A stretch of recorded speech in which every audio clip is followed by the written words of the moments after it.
Ahora.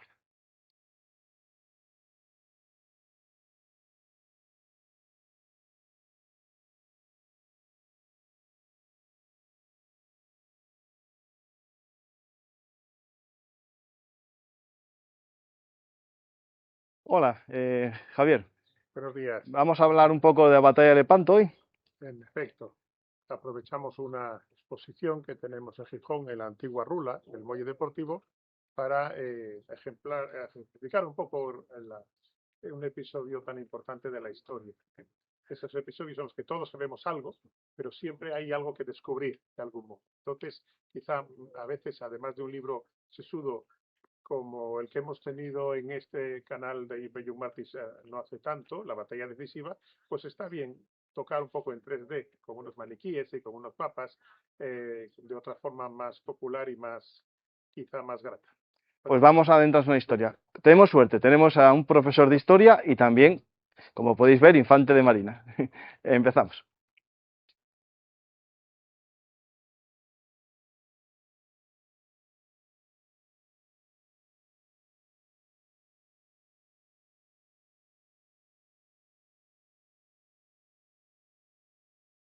Pues tenemos una exposición con paneles explicativos, buenos mapas y también, como no, unos maniquís con uniformes de la época y... Son reproducciones exactas, hay alguna pieza que tiene siglos, pero son reproducciones exactas hechas ahora y son útiles y para los niños seguramente más atractivos. La Mesa de Defensa hace exposiciones sobre diversos temas. El año pasado estuvimos con la Vuelta al Mundo del Cano en Magallanes.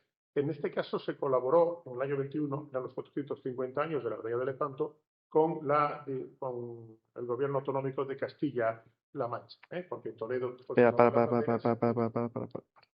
y Ah. la Diputación de Toledo y Castilla-La Mancha colaboraron junto con el Ministerio de Defensa. Vamos a contextualizar rápidamente el episodio. Hacia un medio siglo antes de esta batalla, el Mediterráneo ha dejado de ser el centro del mundo por la navegación a poniente. Marca el fin de la Edad Media. Aquí tenemos una réplica, ¿no?, del primer, uno de los primeros mapas, ¿no? En efecto, vemos estos mapas que tienen forma de animal, algunos aquí estaría la cabeza y obtienen el rectángulo mayor que da la piel, por eso delata, si no se enrollan y se doblan acaban rompiendo. Los mapas del pasado eran casi todos derroteros, ¿no?, portuarios, por eso les interesan las localidades costeras y el interior simplemente se adorna con leones o camellos, porque la navegación era sobre todo costera. Esto es muy relevante y es excepcional, aunque había ruteros desde los romanos indicando las estaciones. Eso es una excepción. Por ejemplo, un portuario en Calle Mario lo tengo yo. Es algo de una belleza extraordinaria y merecen la pena. En ese contexto tenemos que los turcos se adaptan pronto al mar, son un pueblo nómada de origen terrestre vinculado al caballo y van a enseñorear hasta Marruecos, hasta la zona de Argelia, van a ser súbditos, van a atacar 2 veces Viena y llegarán a colisionar con los persas en Mesopotamia. Es un imperio formidable que en algún momento dobla en rentas al imperio español, que sin embargo era el mayor de la tierra territorialmente. Bueno, en esa dinámica tenemos presente que el imperio otomano tiene un sistema de depredación inmediata. Quiero decir que la captura de esclavos es una fuente de ingresos relevante, al margen de que en muchos casos sean rehenes que se vendan de nuevo, y el botín inmediato de conquista también. Y de hecho es una máquina importante, sin embargo, con el tiempo en algún aspecto tecnológico va a ser superado por Occidente. Pero en ese momento es una máquina muy exitosa que hegemoniza. 5 o 6 años antes del momento en que nos vamos a centrar, que es el año 1571, cercan Malta, que es justo el centro del Mediterráneo. Malta era el checkpoint Charlie ese que marcaba el muro simbólico. El cerco de Malta es muy relevante y es el primer fracaso turco. pero es un fracaso semiterrestre y seminaval. El socorro de Malta es importante entonces y levanta la moral.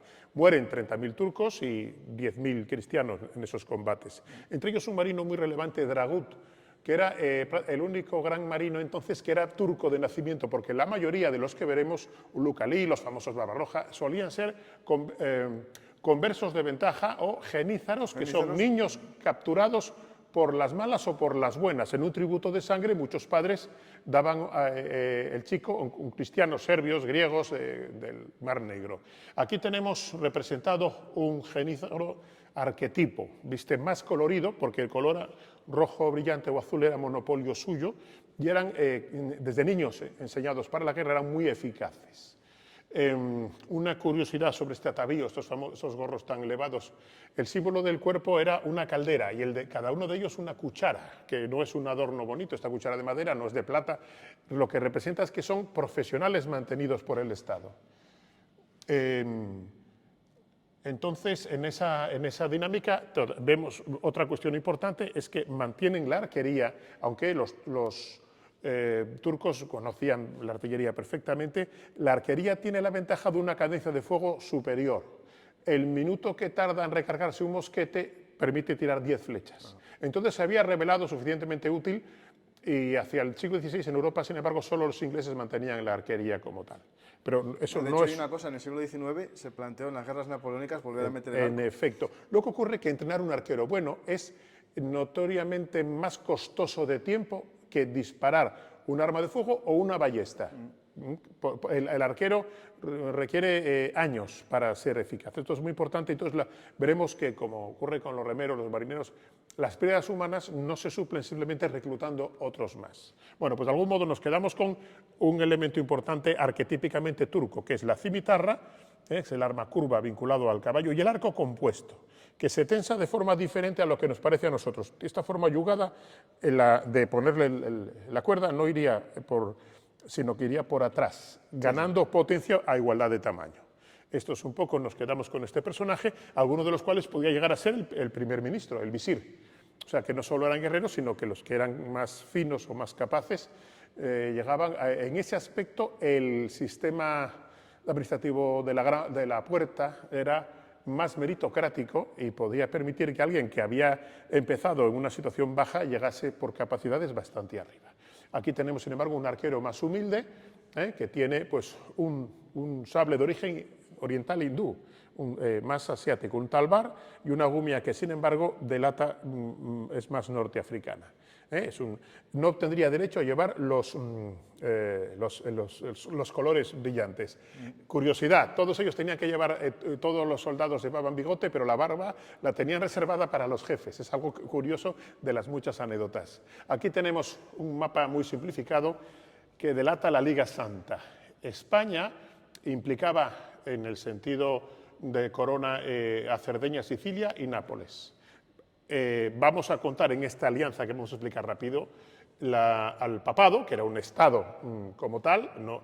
La Orden de Malta, que en cierto modo estaba realquilada por el famoso Halcón Martés, que a algunos les sonará de una novela de detectives, de una famosa película. Sí, digamos era el pago que tenían que hacer cada año. Génova es aliada de España fiel, y los venecianos, que siempre se iban muy mal con Génova, que preferían entenderse con los turcos, no tenían más remedio, al verse atacados muy severamente, de aceptar la Liga.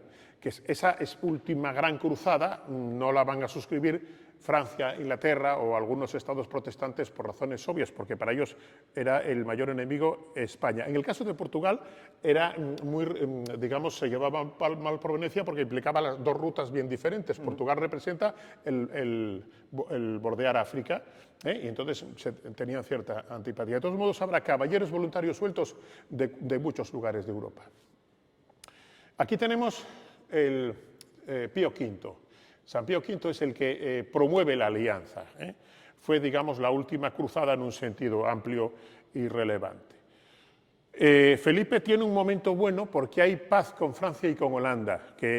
Pensemos que para España, donde está la pomada central, el imperio, es a poniente. Está América, el Atlántico y el Pacífico. Entonces, lo que quiere España, su objetivo estratégico es frenar al turco. Esto es muy importante. No va a buscar conquistar algunas islas o Grecia o similar, como hubiera podido pensar en siglos anteriores la corona de Aragón que hereda. Eso es el objetivo. Mientras que Venecia quiere recuperar Chipre, que es el casus belli. Chipre era un poco el granero y la viña de Venecia. Por cierto, veremos aquí pintado por Veronese a Céline y vemos que tiene cara de borracho.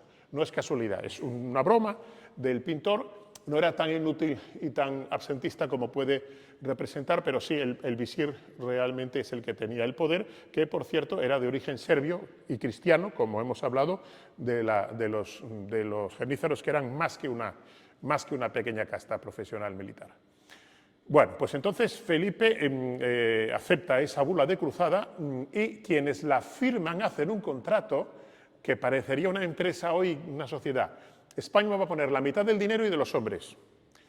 Venecia, un tercio. Y el Papa, un sexto. Estará la Orden de Malta y otras pequeñas fuerzas que ya son menores. Eso es una coalición.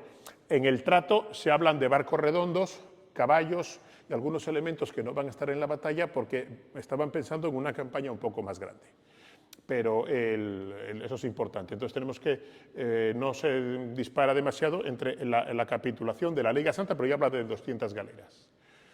Los comandantes, esto es muy importante, hay que ponerse en aquel tiempo. En primer lugar, Génova y Venecia se llevan fatal, de modo que coordinar los estados italianos era algo delicado.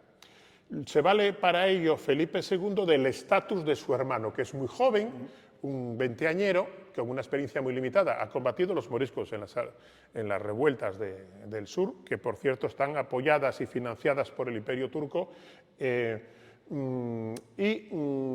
con un estatus relevante se puede imponer de algún modo a los almirantes italianos, pero imaginemos a Veniero con 70 años, experto con el mal genio que tenía, sufriendo un chico que podía ser su nieto.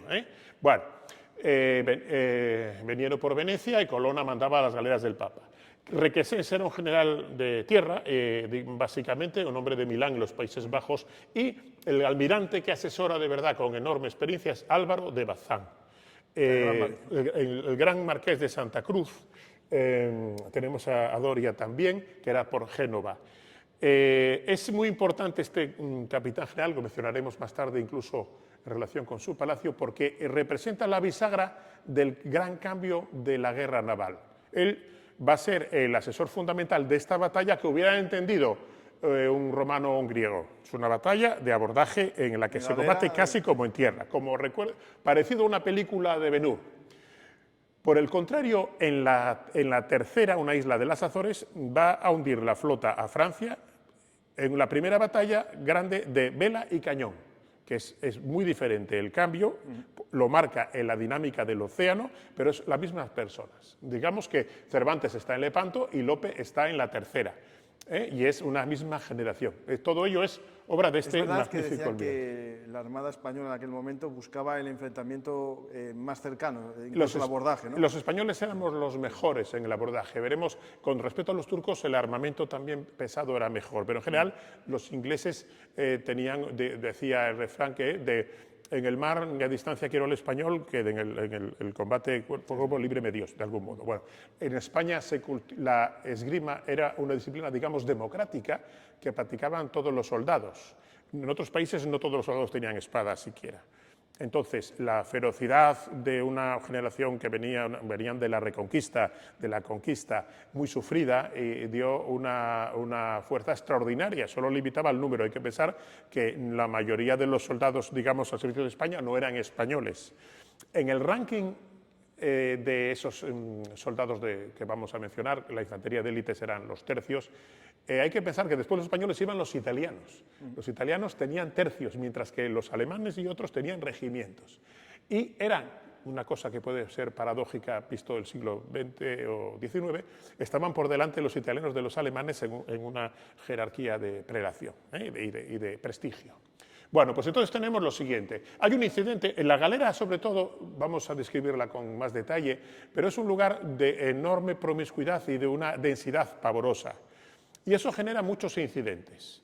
aparte de los jerárquicos, que son la chusma que rema, los marineros y los soldados, por este orden, la graduación, y están las nacionalidades, porque Venecia ponen bastantes barcos, pero hay que cubrir su defensa con soldados españoles.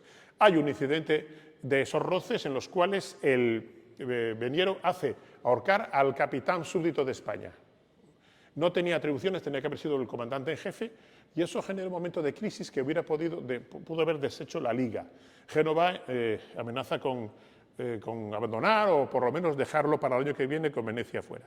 Juan de Austria se va a manifestar como un hombre con buen tacto. Se produce un incidente de convivencia lógica por el roce de orígenes diversos y el poquísimo espacio de una galera, y entonces ahí salen las armas y Veniero va a hacer ahorcar a un capitán de súbdito español.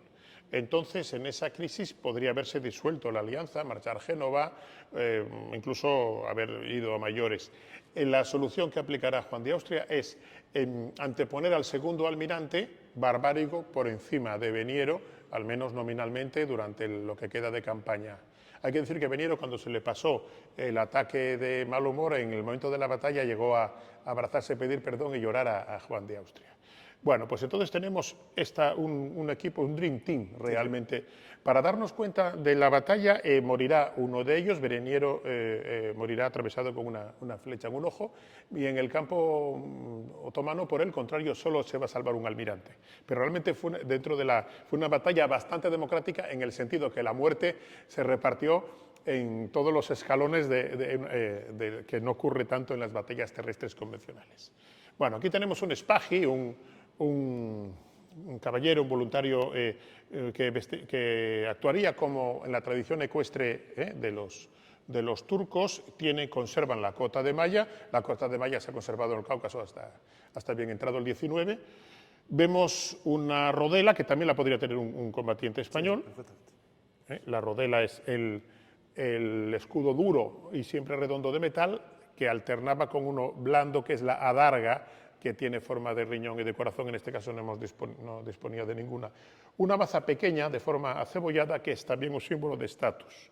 La van a conservar hasta los atamanes cosacos. Y el omnipresente, la cimitarra turca, curva, y en los combates de barco con poco espacio no desmerece a la espada recta cristiana, que es mejor para las esgrimas. Hay que recordar que muchas veces se ilustra, ¿no?, al guerrero musulmán siempre con cimitarra, y la cimitarra es más propio de... Veremos al marchar que los norteafricanos, los árabes, los tuareg, tenían una espada. Yo tengo una réplica de la espada de Boabdil, porque, bueno, pues veremos también armas rectas de tradición musulmana. Esta capa, este alquicel, que recordará que quien haya servido en regulares, protege cuando hay hierro del sol. Se quitaba para el combate, aunque en el cine la capa es útil para defenderse del sol o del polvo, etcétera, pero en el momento del combate es un estorbo y se retiraba. Y hay que defender, bueno, pues el turbante omnipresente, que es muy útil en todo el mundo oriental, eso es evidente, y mojado por la mañana se ata mejor y defiende de las horas de sol. Es diferente que el gran turbante acebollado, que solo es de las altas jerarquías y que está evocado también en los picachos de las torres de las iglesias de la Europa Oriental, que es un poco evocación dice la leyenda, de las cabezas de los turcos que corta. Sí. Bueno, el barco fundamental es muy heredero de los que del mundo griego, bizantino y romano cruzaron el Mediterráneo. Es un barco muy esbelto. Se conservan pocos. Yo no he podido conseguir una maqueta de gente que hace veleros gigantes de Trafalgar. Sin embargo, el barco remero afilado, que es la galera, hay muy pocos. Físicamente hay una reproducción de la galera real en Barcelona. La pueden ver en las atarazanas de Barcelona. Entonces, son barcos que tienen... Ahí no aparece una galera. Por supuesto, aquí tenemos una maqueta de una galera de Malta por los estandartes. A diferencia de una galera romana, tiene 2 palos y la vela es latina. Es un poquito más fina y corre un poco más. Estamos hablando de 6 metros... La tina hay que recordar que es como más o menos triangular. Y ciñe mejor, aunque si el viento de popa es óptimo, no tira mejor, pero sin embargo es más maniobrera. Más elementos a mencionar, porque merece la pena. 6 metros de manga, que parece muy poco, y normalmente una galera tendrá 6 por 1. 6 de manga, pues por 6, 36 de eslora. Pero la galera real, que es un tipo especial de galera llamada bastarda, llega a los 60 metros. No es normal que pasaran de 50. Entonces tendríamos 25 remos de cada lado, que pueden llegar a ser 30 o 32 en una galera de gran porte. Y los remeros de 3 a 5, normalmente 4, de modo que en una galera estándar de 25 remos de lado hay 200 remeros, sentados de forma inversa a la marcha del barco. Esta forma de remar, que se llama la galocha, era relativamente nueva. 10 o 12 años antes se remaba con más remos y era uno para cada uno. Porque hemos visto, hubo un cambio de una fórmula que se había utilizado en el pasado. El remo de combate se aguantaba un poco tiempo, pero llega a los... hay experimentos. La Marina griega hizo un barco Olimpia e hizo mediciones en el siglo XX y entonces alcanzaba los 11 nudos, que son como unos 20 kilómetros. Con viento de popa, la galera andaba con 12 nudos y podría... pero esa boga de combate rápida es muy poco tiempo, lo único que permite moverse fuera de la dictadura del viento. Entonces era considerado una nave de vela solo manca. Manca, no tenía remos y estaba vendida al viento.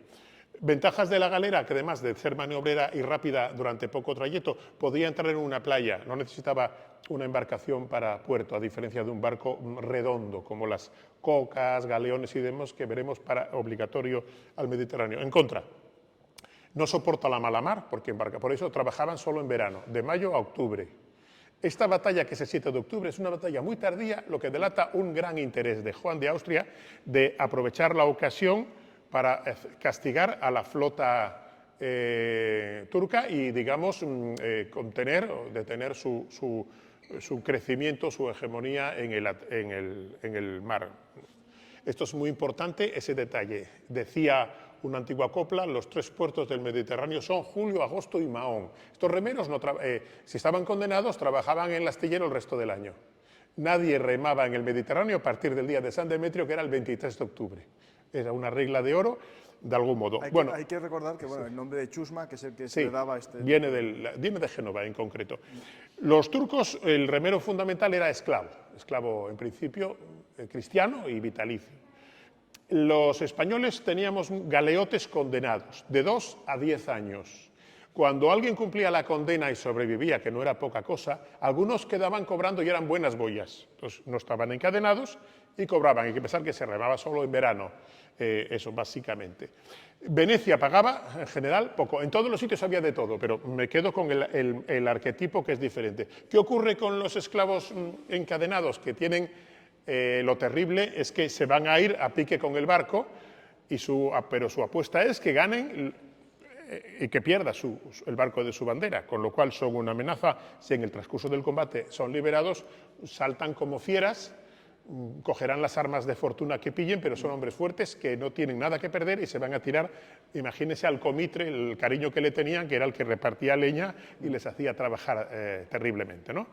Bueno, esto es un poco. En contra, lo horrible de la densidad, además, hacía que hubiese piojos, había que raparse el pelo todos y oliese con niebla. La galera se percibía antes por el olor que por la vista.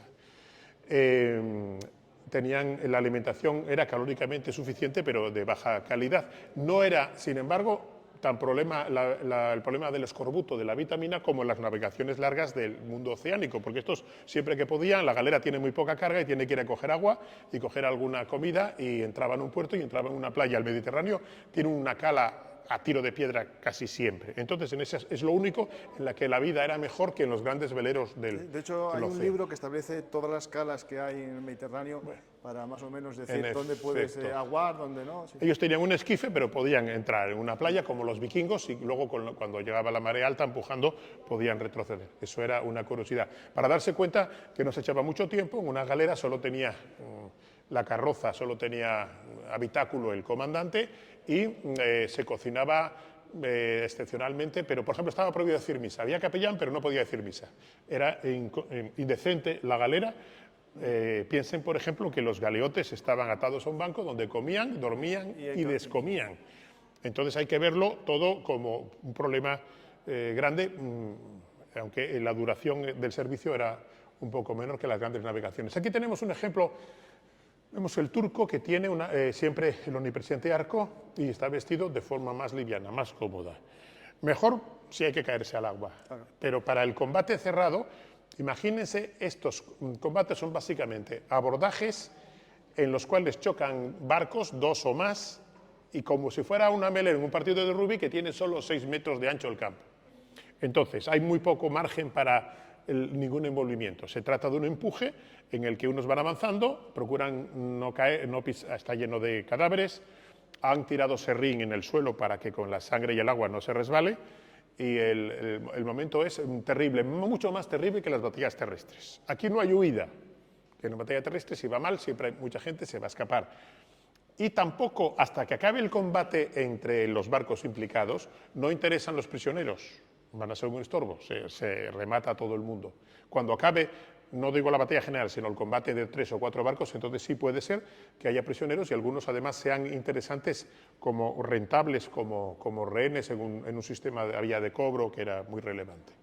Eso es importante. Por eso cuando vemos soldados del pasado, vemos que a veces van vestidos un poquitín como un poco gallos y nos parece que eran vanidosos. No es así siempre. El aparentar riqueza y estatus podía tener una utilidad para indicar que era más valioso vivo prisionero que muerto. Eso es importante, con lo cual podría salvar la vida en algún caso. Y luego, las armas de fuego iniciales no tenían punto de mira, no hacían puntería de precisión, sino que tiraban al bulto contrincante, con lo cual no me ponía mayor peligro aparentar más alto, llevar la ropa más colorida que otro, cosa que sí va a ocurrir a finales del 19 con las armas que conocemos. Aquí tenemos a don Juan de Austria, luego lo veremos en un cuadro clásico, esto es una pintura moderna, con la banda roja, que indica que es un general español. Carlos V, lo recordarán ustedes también en un célebre coñac. El color rojo era el típico español en una época en que no hay uniformes y llevarán los soldados con brazaletes, fajas, etc. Todavía el general español lleva una faja roja, mientras que el francés la llevará blanca. El naranja de Holanda está también, como el nuestro, en la camiseta de fútbol, que es heredera de ese elemento. Vemos gran predominio de la armadura, que eso le dio una gran ventaja. Aparece alguna pistola, la tenemos ahí, una pistola curiosa porque la llave marcha hacia atrás y es el primer arma que no tiene mecha. El arcabuz y el mosquete sí tiene mecha. El mosquete simplemente es el arcabuz más pesado que si no tengo una borda o una almena tengo que ponerle una horquilla para disparar porque pesa mucho y necesito las 2 manos para defender, para colocar la mecha. Con un solo tiro al minuto, pues no había una cadencia de fuego grande, pero los españoles innovaron el sistema disparando por tandas, o sea, no estando descargados todos a la vez. Y esas que hemos visto en películas, una sección y tiraba otra, o a veces hasta 3. Eso es una innovación española. También los barcos, había muy poca artillería. Lo decisivo ha sido el abordaje. Los turcos, imagínense, 300 barcos y 800 cañones. Y los cristianos, 292 barcos. Imagínense 5 cañones por cada galera. Solo unos barcos especiales, 6 que veremos, unas galezas venecianas, tenían más cañones. Uno de ellos grueso en la línea de crujía, que es lo que puede aguantar el retroceso, y otros 2 más ligeros. Si había algo en la borda es un falconete muy pequeño que prácticamente es un arma de fuego convencional. Entonces se disparaba a 50 metros antes del abordaje, no antes. Antes tenía la probabilidad de hacer blancos prácticamente nula. Los españoles también utilizaron un truco que era no disparar todos a la vez, de manera que cuando los turcos se agachaban al disparo, se levantaban pensando que habían descargado y quedaban otros 2 o 3 cañones que disparaban. Disparaban una metralla, no buscaban hundir el barco. Imagínense clavos, las monedas más menores, prácticamente cualquier tipo de pieza sobrante de hierro, que todo se dispersaba en un postazo crudelísimo a muy corta distancia para preceder el abordaje.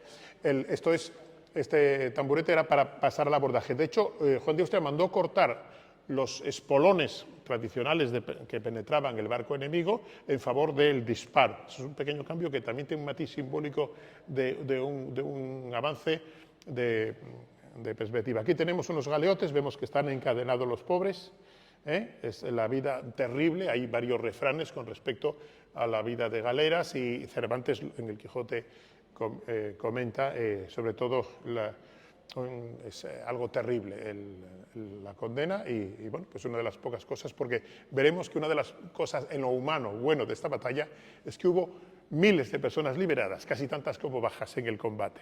13.000 cristianos de Remo fueron liberados y los del bando cristiano, al ser prometió la libertad una vez vuelto con la victoria, y Juan de Austria cumplió. Entonces tenemos un número de 30 y tantos mil hombres que cogieron la libertad gracias a la batalla, no es poca cosa.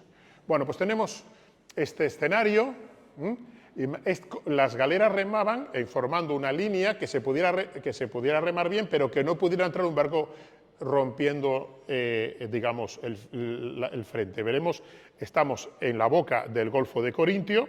Lepanto es el nombre italiano de entonces de un lugar que ahora los griegos llaman así como Neoptaptos, es el castillo que cierra la entrada. Si esa boca tiene 20 kilómetros, el frente cubría 16, el frente de combate cubría casi toda la boca del Golfo de Corintio. Aquí tenemos una referencia al precedente inicial, que es el Socorro de Malta. Tenemos dos soldados españoles típicos. Estos soldados combaten casi igual que en tierra, una diferencia fundamental. No hay picas, la pica es una lanza muy larga cuya existencia está vinculada a frenar a la caballería. Aquí no hay sitio, entonces las armas enastadas van a ser siempre cortas, de 2,5 poco más que esta alabarda, que es de adorno. Cortas, y se engrasaba el tercio superior para que no pudiera ser cogido en esa terrible tangana por el contrincante. Vemos esta maza, que es una brelatas más contundente que la que tiene el compañero turco, y una espada de lazo clásica. Todavía no se usaba la espada de taza esa cerrada que vemos en las pinturas, es un poquito posterior. Vemos, este guerrero, además de coraza, tiene un casco que es una borgoñota, como la que ha podido ser Hernán Cortés u otro combatiente, pero tiene un residuo de los yelmos medievales que le cubre la cara. Va a desaparecer enseguida, poco a poco, y evoluciona la borgoñota a el morrión, que es el casco que lleva este mosquetero. Lo que es incierto, que lo vemos en alguna película tipo A la Triste, es que los españoles todos les ponen morrión y a los franceses todos les ponen la borgoñota. No, eso es.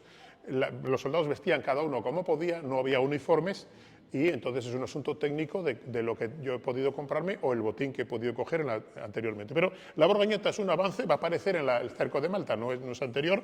O sea, cuando pintan algún conquistador español con borgoñota de la primera mitad del siglo es un error, y se levanta porque esto es una concesión al apuntar con una ballesta o con un arma de fuego. Vemos la horquilla para disparar el arma de mecha. Morrión. El morrión, no, bueno, decía. Vemos una horquilla como las que usan en Semana Santa para sostener el arma de mecha, porque necesito las dos manos y pesa mucho, pesa más que el arcabuz, que es el antecedente de las armas ligeras posteriores. Y una pistola, la pistola requiere usar una sola mano, y vemos que aquí iría la piedra de Siles, que sustituye a la mecha rápidamente, y que va a llegar, aunque las pistolas que conocemos posteriores son todas con el martillo hacia atrás. Siempre tiene un gran refuerzo detrás de la mano, que no es solo un contrapeso, sino que convierte en maza una vez que he hecho un disparo, porque no voy a poder recargar durante el combate. Tendré un solo tiro. Cuenta la leyenda que el concepto de tiro al blanco es porque yo debo ver el blanco de los ojos del contrincante antes de hacer un disparo. Aquí tenemos el orden de batalla con abstracción de los espacios, pero fiel. En esta imagen original del archivo de Simancas, había que esto que parece el sur sería el oeste, habría que ponerla vertical. Imagínense, aquí está Lepanto en la entrada, la boca del Golfo de Corintio, la flota española ha venido bordeando estas islas, y si aquí hay 20 kilómetros, pues 16 los cubre el choque de las dos flotas. El almirante Ali Bajá, un hombre inteligente, mandó un espía con un barco pintado de negro con velas negras por la noche para contar a la flota cristiana. Pero contó 50 de menos, porque llegaron tarde o porque nadie es perfecto.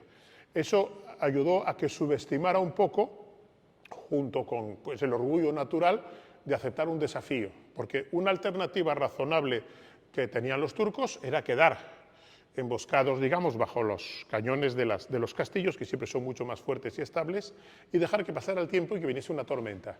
Entonces los cristianos tenían que haber marchado y hubiera podido sobrevivir. Pero eso no era lo más digno, lo digno es aceptar el combate. y efectivamente él salió en formación en un momento en que tenía viento de popa, luego cambió el viento, los escritores posteriores le dan una lectura providencialista, pero bueno, eso pues ya es un hecho posteriori. Y vemos también que los musulmanes dibujan una media luna. Esto no es porque quieran imitar la media luna de la bandera, aunque se ha también recogido así, sino que su cultura, que venía de las batallas de las estepas de los jinetes, es envolver con ligereza. Y entonces la media luna pues, lo que permite es buscar los flancos, que es como se derrota a una formación fuerte, ¿no? No es muy diferente a esas falanges de griegos y romanos que hemos visto en muchas ocasiones. Se trata de que no me rompan la formación y entonces el problema es el flanqueo. Por el norte, realmente como estaba la costa, no se podía flanquear. La única ventaja es que los náufragos de esta orilla son los que se salvaron, porque nadaron unos pocos metros a las rocas y algunos se salvó, los del interior no. Entonces, el único flanqueo exitoso va a ser por el sur, por lo que sería el flanco izquierdo. Por cierto, en los barcos del Mediterráneo se utilizaba el nombre, en los galeras había izquierda y derecha. La palabra babor y estribor viene del Atlántico y se ha impuesto porque se impuso la gran navegación de barcos redondos sobre la del remo, pero si no hubiera, es una curiosidad nada más. Entonces, tenemos hombres españoles guarneciendo los barcos venecianos, que había bastantes, pero con pocos hombres. Separando a Génova y Venecia, y la reserva fuertemente castellana de Santa Cruz. 6 barcos grandes, son unas galeazas que tenían castillo de proa y de popa y más cañones. Eran poco marineros y poco veloces, pero eran como unos castillos flotantes. Entonces esos barcos grandes lo que van a hacer es daño artillero y romper algo la formación turca. Los turcos, que ven que además la borda mismo es un obstáculo para el abordaje, lo prefieren es bordearlos, esquivarlos y no ocuparse de ellos, con razón porque les hubiera costado mucho el ataque y entonces preferían mantener la maniobra. El que mandaba al sur, el bey de Argel, Ulugh Ali, era el que sucedió a Dragut, que murió en el ataque a Malta, hace un desplazamiento buscando el flanqueo. Como si fuese en un partido de fútbol un defensa y un atacante, la fuerza sur se interpone. Entonces abre una brecha que hubiera roto la formación, pero ya estaba la reserva de Santa Cruz para interponerse. Entonces fracasa esa operación, pero sí los 60 barcos que se van a salvar de los turcos son básicamente los que van a hacer esta maniobra, que encuentran a las 3 naves de Malta, por ejemplo, y los aniquilan prácticamente a todos. De 3 naves se salvó solo 2 caballeros y el comandante en jefe, no por cobarde. Justiniani, el comandante de Malta, resultó muy herido. Un esclavo que tenía musulmán, por cierto, lo guarda en la única cámara, cierra la puerta, el barco está abordado, no tiene ninguna esperanza, pero ese tiempo que gana permite que venga al rescate fuerzas cristianas. Entonces, ese señor va a morir al año siguiente de las heridas. Por el comportamiento valiente, por decir una anécdota, dio la libertad a su esclavo, pero sin embargo el esclavo quedó con él siempre sin marchar. Bueno, pues entonces tenemos, Ulugh Ali no pudo rematar esa escabechina, se quedaron 3 caballeros, tampoco es que sea mucho, pero sí se llevó la bandera de Malta como único botín para Estambul. Y es el único comandante sobreviviente, por eso va a ser luego el almirante general el año que viene. Aquí tenemos un cuadro del 19 que representa el combate central, porque el que se encuentren, romántica, pero explica el elemento esencial crítico de la batalla, que chocan en la galera real de Juan de Austria con la sultana del almirante Ali Bajá, que es una cosa que parecería para una película para niños, no ocurre nunca. Hemos visto hace poco una película de Napoleón que Napoleón dirigía las cargas, no ocurre casi nunca, pero sí ocurrió en esta ocasión. Entonces tenemos información que nos da este cuadro, que por otra parte no es un documento, pero algo más arma de fuego por parte de los cristianos. 2. Los turcos han tenido ventaja porque han cogido un poco de flanco, llegando su ariete hasta la tercera bancada. Como la Real tenía un sistema estanco, poco común entonces, no se hundió, pudo frenar la boca de agua, pero a la vuelta no sobrevivió a la campaña. Juan de Austria está aquí con esa banda roja que hemos visto a los que tenían los españoles, y en los esclavos liberados que rimaban, uno de ellos se ha cargado o ha cortado la cabeza al almirante turco Ali Bajá y sobre una pica exhibe la cabeza para desmoralizar a los otomanos y animar a los propios. Vemos ese elemento de odio feroz que había. A Juan de Austria no le gustó mucho y mandó tirar rápidamente al mar el episodio, pero resultó útil. No es un combate barco contra barco, sino que iban llegando, asistiendo. Aquí vemos una bandera de Malta, y aquí pues podría haber algunos, iban llegando. De tal manera que el combate duró como un partido de fútbol y hubo flujo y reflujo. Los turcos llegaron hasta el palo central, o sea que estuvo en peligro la persona, al pajen de los tiros, la persona, y el almirante muere de un disparo con un arco en la mano. Valga eso para hablar de otro. Francisco, había más barcos que se iban poniendo. Sí, iban aportando. Pasó a ser el momento central e iban aportando refuerzos. Hasta el punto, recuerden que el problema era moverse, porque estos barcos llevaban todos ellos tanta gente como cabía. El problema no era, de hecho, algunos soldados quedaron en tierra porque no había barcos para todos, pero llegaban, la densidad de un barco de 400 personas, alguno 500, era horroroso. Es decir, y entonces el combate acababa siendo un problema de colisión física en el cual los muertos había que quitarlos, incluso los propios, porque la cuestión era terrible. Bueno, pues entonces tenemos en 4 horas más de 40.000 muertos, unos 7.000 cristianos.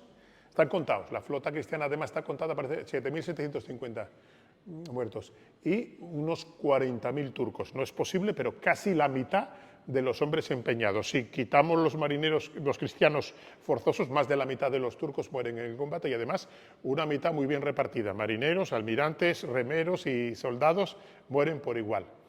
Esa élite de 6.500 genízaros va a morir luchando, 4.500, algo menos que soldados de los tercios y esa pérdida humana es lo más relevante de la batalla. Pero hay que tenerlo presente, solo 4 horas, para que nos demos cuenta, en una batalla de la Segunda Guerra Mundial, de estas que tenían los japoneses y los americanos en el Golfo de Leyte, si contásemos el tonelaje es una batalla naval mayor, pero si contamos las muertes no. Esta batalla, si dejamos a China aparte, es la batalla más sangrienta de la historia del mar. En media hora había más gente muerta que en Trafalgar, que nos suena mucho, pero los combates de Trafalgar no eran tan terribles y había quien lograba huir y naufragar y escapar. Llega la noticia, al estilo de entonces, con las cartas, imagínense, pues una semana a Italia, la gente escribió rápidamente para dar la noticia, tranquilizar a las familias, y aquí tenemos una noticia que llega pues a medio año a México, lógicamente. Y había fiesta, en algún caso a lo mejor en Inglaterra y en Francia no tan sincera, pero tenía que fingir tocar las campanas porque habían vencido los cristianos. Hay que pensar que incluso quienes no estaban implicados, los piratas berberiscos actuaban también, salían y robaban chicas y gentes en la costa del Caribe, de Canarias, hasta...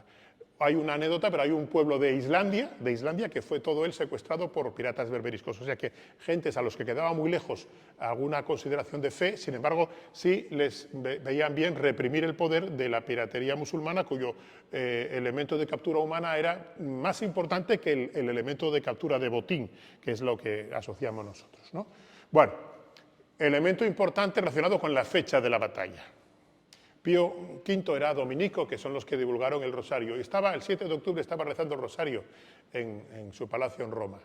Y entonces, en el momento álgido, en un determinado momento se detiene, abre la ventana, mira al cielo y dice: hemos vencido. Cuando llegó la noticia, a unos cuantos días, era la hora exacta del momento decisivo de la batalla, que duró pues de mediodía a las 4 de la tarde, era el momento decisivo. O sea, la visión que él tuvo, digamos, resultó acertada. Si hubiera fallado con aquel público que tenía alrededor, entonces no estaría canonizado, por lo menos porque el farol habría salido mal. Es un detalle. Entonces, como curiosidad, la Virgen del Rosario fue patrona de la Marina hasta 1900, que pasó a ser la Virgen del Carmen, que es una curiosidad nada más en este caso. De hecho, Otazu, hay 2 cosas más interesantes. Mucho más. A ver, dime. La Virgen María Auxiliadora de los Cristianos también le dan un papel en Lepanto. Claro que sí. Como defensora de la cristiandad, que antes solo era en Hungría. Y después yo encontré que hubo una imagen de la Virgen de Guadalupe en una de las galeras. Sí.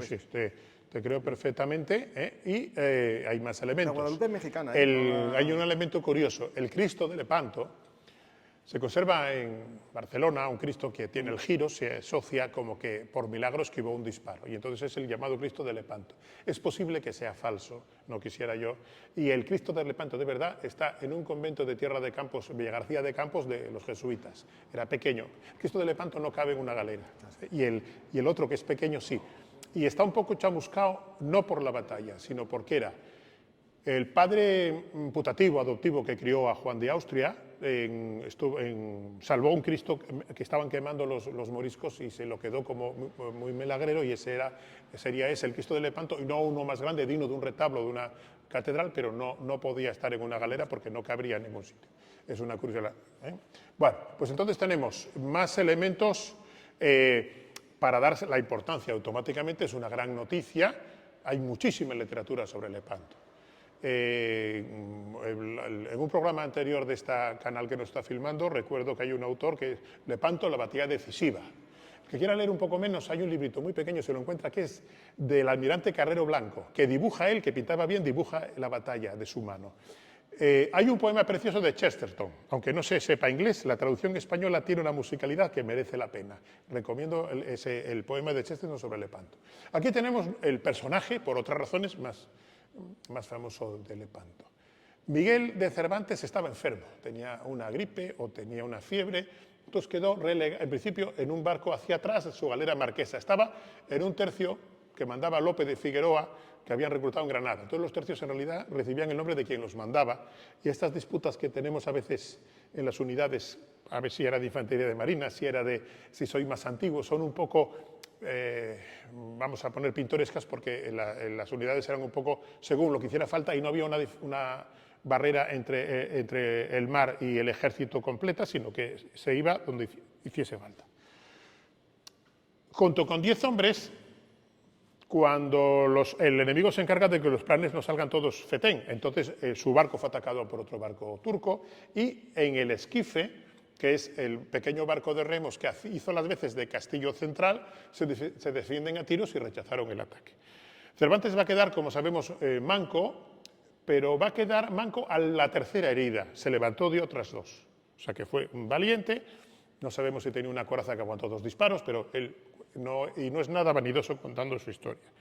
Cuando él viene a España, esperaba un cargo en América o ser un oficial que, estando un poco mutilado, podía haber tenido un mando, pero es capturado por piratas berberiscos, y entonces va a estar metido en esa suerte. Llegó a ser como el que organizaba alguna fuga que otros lograron y él no, porque al estar manco no se podía descolgar bien en los acantilados nocturnos y todo esto.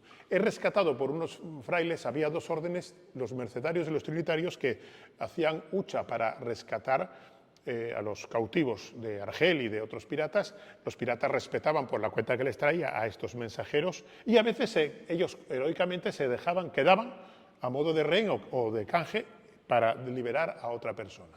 En Oviedo, el Cristo de las Cadenas hace una referencia a esta suerte de cautivos. De hecho, a día de hoy, en Libia, los mercenarios liberan todavía esclavos. Todavía, me alegro mucho. En Asturias tenían el convento. Lo malo que hay esclavos a día de hoy. Tenían el convento al pie del castillo de Gauzón, porque Avilés era más importante que Gijón. Entonces, donde había un poquito más de vidilla para comercial, era Avilés. Bueno, una curiosidad. Luego todavía colaboró con la inteligencia española en lo que él sabía de la costa. Entonces, no tiene Cervantes todavía una película o una serie de calidad que se ocupe de estos aspectos no literarios, aunque se van a reflejar tangencialmente en su obra. En el Cervantes se describe un pequeño combate de galeras muy bien, y los comentarios que hace el mismo Quijote, lógicamente como boca de Cervantes, pues son dignos y afortunados en la descripción.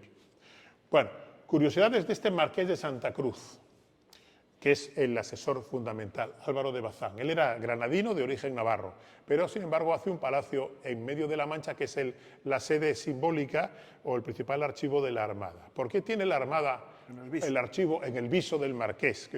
Porque pudo y porque quiso, dice bueno.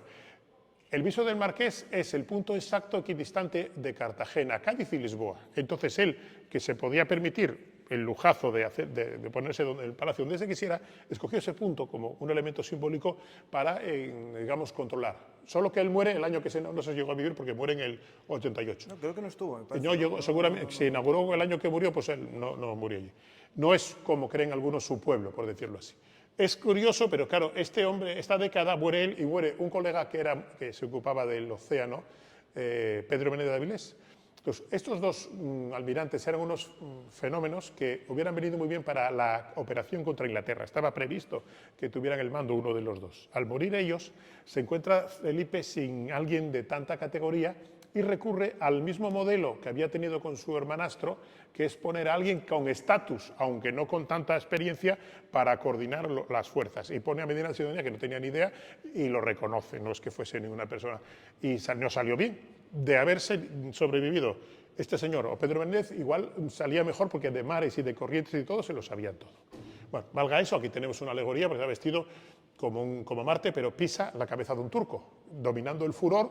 También en el Alcázar de Toledo veremos a Carlos V dominando un monstruo que también es un poco los enemigos. Hay hasta una estatua de Ignacio de Loyola que también domina un monstruo que en ese caso es la herejía o Lutero.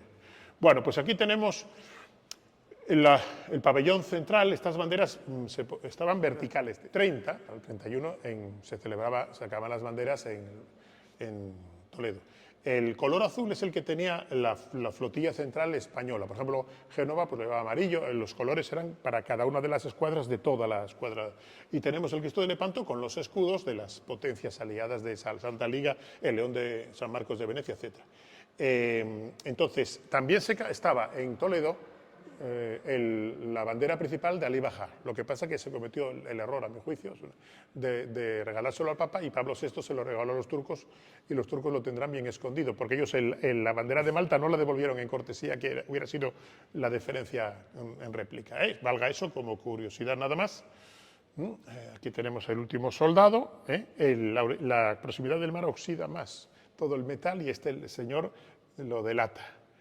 Vestido con un pantalón más propio que los otros más teñidos de la tradición española. Nuestros pantalones teñidos proceden más bien del mundo del caballo y ellos siempre llevarían elementos abombados. Tenemos algunos elementos ya menores ajustados al tamaño de la vitrina. Espadas rectas de tradición musulmana, con esta empuñadura. Son espadas como la de Boadil, es una espada jineta. ¿Por qué? Los cenetes son una tribu del norte de África. El sistema de montar a la jineta procede de ellos. Y tenemos un alfanje más pesado, que es común a toda Asia. Y aquí tenemos una daga de mano sinistra, porque la gente combatía con las dos manos, y entonces en italiano la mano izquierda, tengo un puñal si no tengo otra cosa. Los duelos del mundo del cine que hemos visto están muy influidos por lo deportivo y por el espectáculo teatral. Entonces, siempre hay mucho espacio y nunca usan la mano libre. No es así. Cuando uno lucha por su vida, pues usa todo.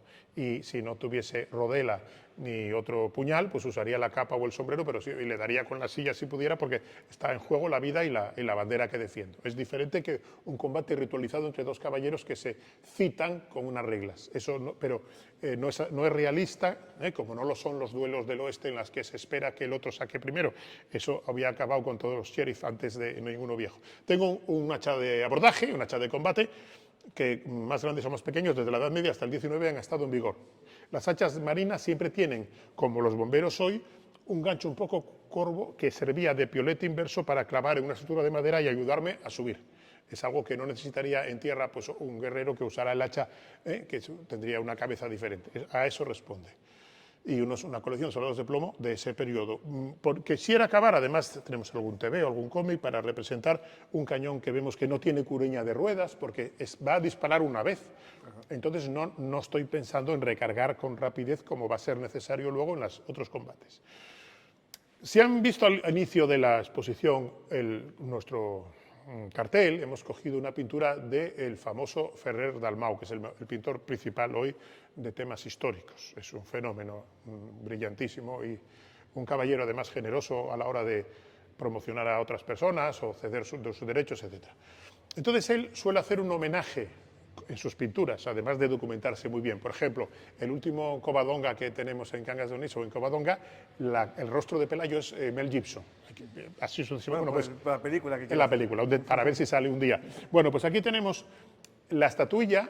Esto es un premio Defensa que da el Ministerio de Defensa, da a quienes colaboran en instituciones o personas que colaboran en la cultura de defensa o la historia, les concede hay un año la Ministerio de Defensa.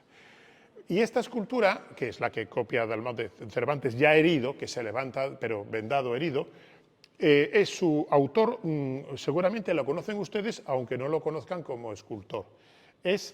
Se recordarán que hace años en Eurovisión, cuando fueron un matrimonio que era Sergio y Estíbaliz. Ese Sergio Blanco era un gran escultor, tiene también un Cid muy bonito, y entonces Defensa reproduce esta estatua y Ferrer Dalmau a su vez le rinde homenaje con ella. Bueno, pues es un poco muy acertada a mi juicio esa evocación. Aquí tenemos libros diversos, por ejemplo, de Fernández Duros, un historiador naval del siglo pasado, muy conocido. Nosotros ya no nos extendemos más. Yo no sé si tienes alguna pregunta. No, la gente, como siempre, que lo deje en comentarios y que nos pregunten. Claro, yo más o menos hiciste una explicación muy buena, como siempre, Otazu. Y nada más, a ver cuándo vienes al canal también en un directo para hablarnos de otros temas de la historia de España. De otros temas. Hay especialistas que en todos los campos hay 10 que saben más que yo, de modo que yo soy un profesor de escuela que se ajusta a los 45 minutos y divulga un poco. Pues muchas gracias. Pues muchas gracias. Y gracias a Bello Marquis. A la historia de España en la batalla de Lepanto. Gracias. Pues muchas gracias a ti.